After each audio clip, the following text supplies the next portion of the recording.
Gary, first of all, thank you so much for joining me today. I know you're always a really busy guy, but today, March the 15th, 2019, it's the release date of your new album. I mean, what the hell has today been like? Oh, it's been exciting, man. It's almost like having a baby. Everybody calls you to congratulate you, and it takes about 9.5 months to happen. And then when it comes out, you're not sure if it's ugly or cute until people say whether they like it or not. I think it's a beautiful baby. So there you go. Oh, thanks so much. I appreciate that. And this is your 21st album as well. I mean, does it get any easier as time goes on, or are the nerves still the same when it comes to release day? Yeah, the release date I don't mind because it's over at that point. I mean, what I found is it's I don't know if it's getting harder to make records, but it's not getting any easier. That's for sure. Because making a record is it's like a labor of love, and you have to go back and forth with with the songs and stuff. But this out of my 21 albums, it's interesting because I have a lot of holiday Christmas albums that I recorded, and I have some live records and some best of albums. So, it's a lot of music for sure, but this new record is the one I'm pretty excited about. Oh yeah, I mean, when you've been in the game as long as you have, and you're still pumping out content, as good as this. I mean, fair play to you. I mean, because we're similar in age as well, and I know a lot of the musical influences that we've got between us are quite similar as well. But I love people, that I've grown up listening to, and I'm sat here in 2019, and you guys are still just delivering. I think it's absolutely fantastic. Thank you so much. It's exciting because for me to be with Mascot Pro Vogue Records at my age, to be making records still, and trying to still keep a quality product coming out, and just it starts with us. We have to be excited Hmm. about making music, or the fans don't get anything. Because when I start to think, well, what do the fans want to hear, and if I start second guessing myself, or I think this song is too heavy or too light, then I can start to not do what's true to me as an artist. Yeah, yeah. And that so it's and then you have to ride a fine line of making sure it's still a good quality record. And that's got to be so difficult, surely, as the years go on, because fans get the favourite songs that you've done. Your back catalogue is getting bigger and bigger, and then, like you just said, then when you can't second guess yourself when you're doing these things, and you is it worrisome sometimes for you where you've got your fan base and they're going, oh, we like this and this and this. I mean, as I've got to say as well, what you do has been eclectic through the years as well. You're not just stuck in the one genre. Let's get that clear too. But Yeah. is it sort of like a sword hanging over you, this fan expectation because they like this music from Gary Hoey, or they like this music from you, or is that a conscious thing that's with you all the time? Well, it's not actually. What I find is, as you keep making records and you have a couple hits, or you have some music that really sticks, where people say, "Man, that's one of my favorite songs you wrote."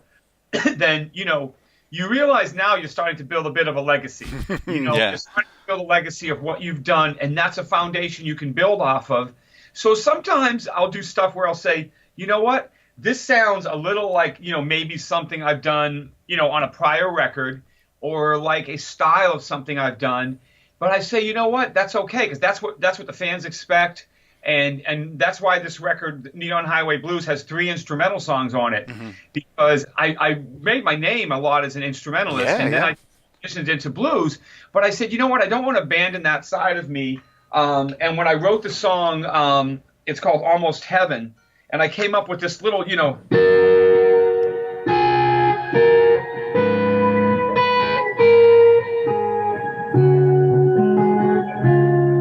at first I was like, oh, that maybe that's too dated, or maybe it's just old me, and I'm like, nope. Once I hit that melody, and I was like,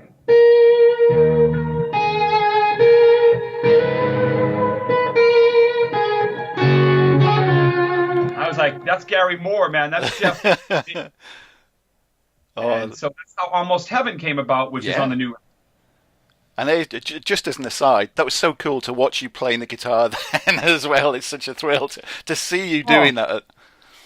Thank you, man. Well, I always have a guitar handy, because like there's another song on the record called "Waiting on the Sun," and that's another instrumental, and it reminds me a little of Jeff Beck meets Led Zeppelin because it has that chord where it goes like,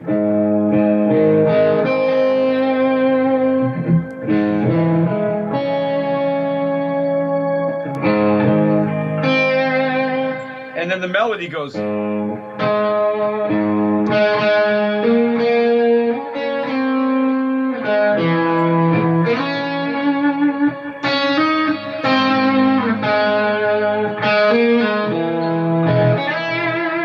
You know, and that was another song. I'm like, well, should I put this on the record? And then I decided, yeah, because it gives you a break from all the heavy blues and the Yeah, intensity. yeah.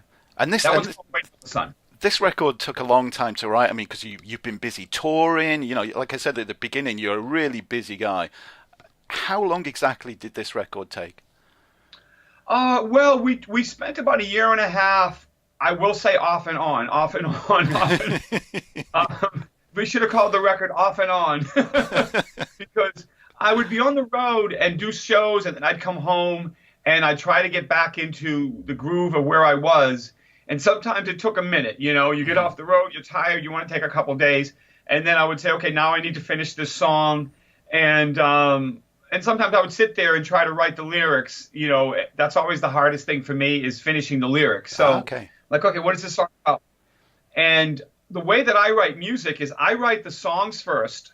I write the music first. I like to come up with chord progressions or grooves that I think are something I can build on. And then through the year, I write lyric titles Okay. down that I hear people say or that I say or something I think could be a good concept for a song because I'm a real title freak. I have to have a title. And one of my sisters said, "Oh, I'm tired of sweeping everything under the rug." And I was like, "Wait a minute, sweeping under the rug? Hold on."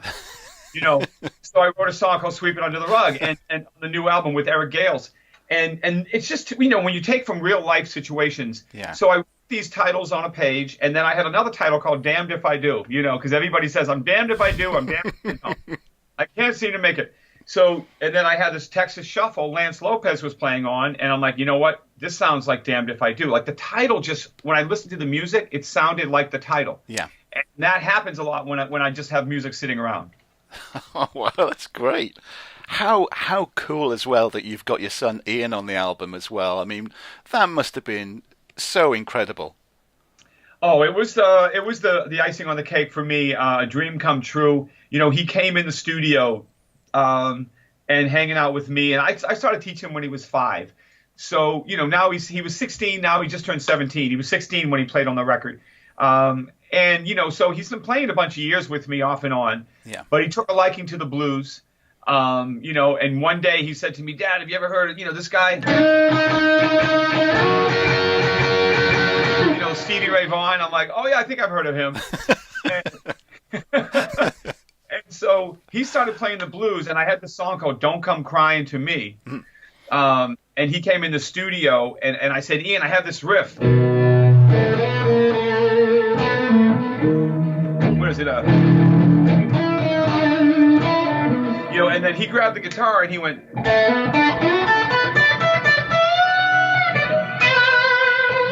And he played this riff, and I went, "Man, that sounds great." So I hit record, and I didn't tell him. Oh, And wow. just started jamming back and forth. And at the end, we're trading back and forth. And when he got done, I said, "That sounds so good. I think I'm going to put that on the record, Ian. I think you're going to be on your first album." And he was real excited. And so I couldn't be more thrilled and more proud because, he loves music and he wants to carry on after me. And he seems to have a great gift for it. Well, I take it this is a collaboration that's going to go forward as well. You can have him on more of your albums. I'm going to have him on more albums, and he's actually been writing songs himself now. I told him, I said, start writing songs, and I'm going to bring Ian in the studio and maybe start recording some of his stuff so he can make an album at some point because he's going to be 18, next year. I figure he's going to be a young adult going to college, and he wants to take a music course in college and learn some theory. So, I told him, I said, the music business is not easy, but if you love it, if you wake up every day, do something you love, then that's half the pay for what you're getting. That's half the reward is doing something you love. And the rest of it, struggle. is like anything in life. You're going to have struggles, you Yeah. know. And I know you do some great work as well. You go out there and you're teaching these kids, with all the music and everything. Uh, what's the main piece of advice that you'd give somebody, not necessarily just the guitarists, but people wanting to make it in the music business? Well, I think the music, if you want to make it in the music business, you gotta treat it like a music business. Mm. You gotta treat it like a business. If you just want to go out and play music and it's a fun thing and on the weekends and that's enough for you, then that's fine. But if you want to make a living and you want it to be your business, then I think, stay true to who you are as a musician. Play the music that you truly love. Like I shifted into the blues, and I know I'm not going to get a hit top single on the radio, but you know what? You still go out and play, and you find your audience, Yeah. and you do interviews like I'm doing with you now, and you do different things, and you make yourself accessible, and then you get on the internet. What I like about these days is people can actually go on the World Wide Web, and they can find people from all over the world that might love what they're doing, but never get to, meet them or see them in person. Mm-hmm. I never had that when I was a kid. You had to get a record deal. Yeah, yeah. You had to get on local radio stations, or you were not going to ever be seen or heard. So that window, don't underestimate the power of that. So what I say to musicians is, put out some good content, get a good website going, and when you start playing, you're not going to make a lot of money at first. Don't think about money. Do something else for money, and then the money will come eventually. And treat your fans with respect, and look at the long term. It doesn't happen overnight, And if you wake up every day, if you say I'm a songwriter, and every day you say I'm a musician, go into your studio every day and try to do something, even if nothing comes out. Just try to do something, and all of a sudden you'll look back 6 months behind you and go, wow, look at all I've done. Another thing I'm really big on is making lists. Make lists. I'm telling you. Wow. And take a notepad and in all your dreams and whatever your inspirations are, make them on a list. And you have to have big goals that are your biggest goals. Like I want to get a record out within the next year. I don't know. Mm-hmm. I want to build a new website within the next year. I need to hire a social media manager. Whatever it is. I need to do some more charity events. Whatever it is, and write that list down. And then underneath, you have to make a list of sub things that will lead you to the big goals. So how do I get to the big goal? Well, maybe I start writing better songs. I start to play in the local jam sessions more. I network more. How do I get a record deal? Well, I either go to independent labels and pitch what I'm doing, or I start my own record company and I do it myself. And just start your own record company. It's not that hard. Start a publishing company. It's not that hard. And put it out yourself. Create the illusion that you have a record company behind you. And then all of a sudden, this industry is 90% perception, right? It's how much people perceive you. But when the time comes, be ready, be good, have practiced, videotape yourself a lot, listen back, be honest with yourself. Oh, I could sing that better, I could play that better. And I'm constantly trying to improve my live show. All those things will lead you to a long career if that's what you really want in the business, and build off of that and be patient. I mean, talking about live shows as well, I've seen lots of videos of your live, and one of the things that I love about you, Gary, is your interaction with the crowd. You're there. You don't take your audience as a given. And you're not of the attitude. And I have seen bands, where they think their audience is lucky to be there and be in the band's presence. I mean, you're at one with the audience and you give it all you've got, and it's clear to see. And it must be so exhausting as well. At the same time, it must be an adrenaline rush, but it's got to be so exhausting. But that is one thing I love about you, and long may you continue like that.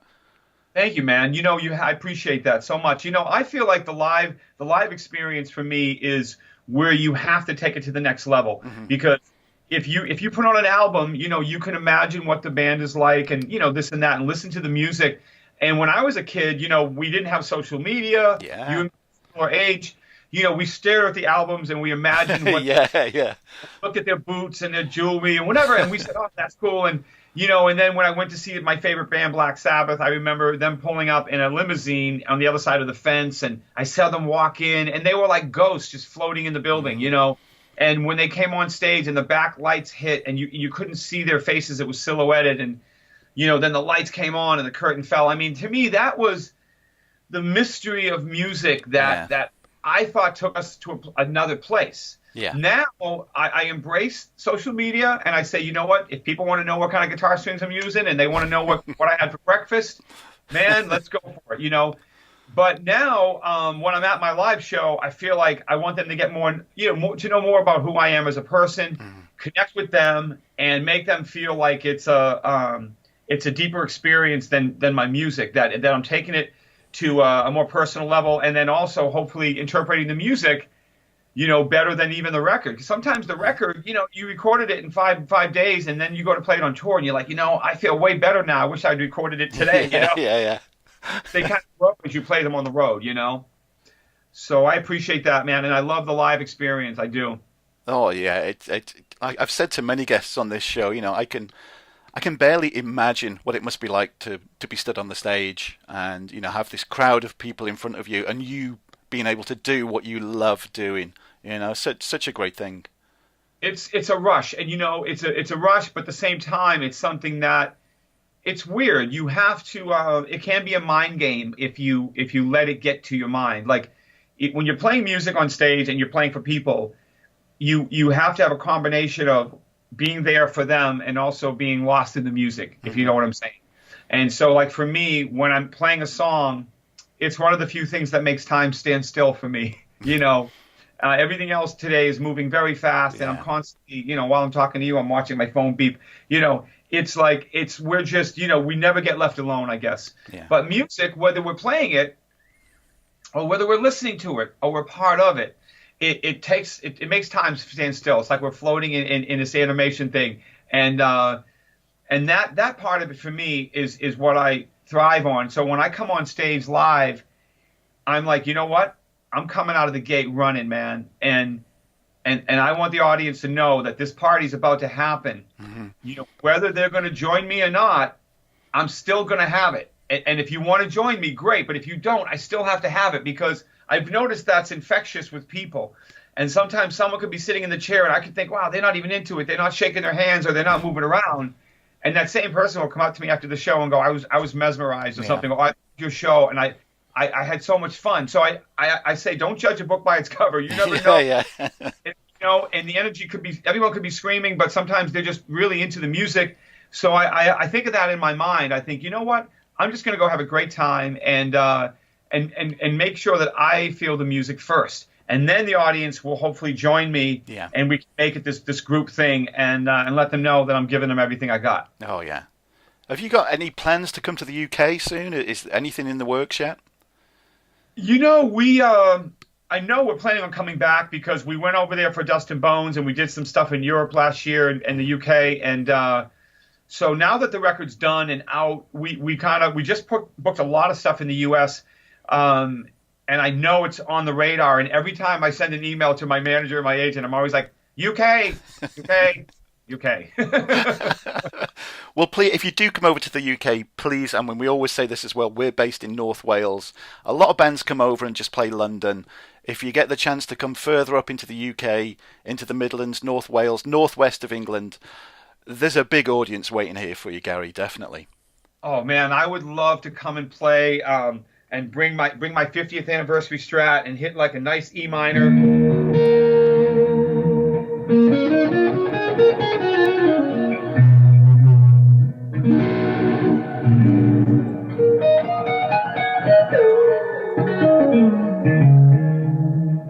Oh, man, I tell you, if that isn't a beautiful way to finish this interview, I don't know what is.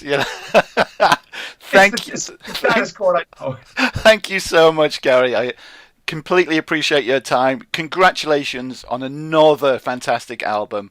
Long may you continue. Thank you so much.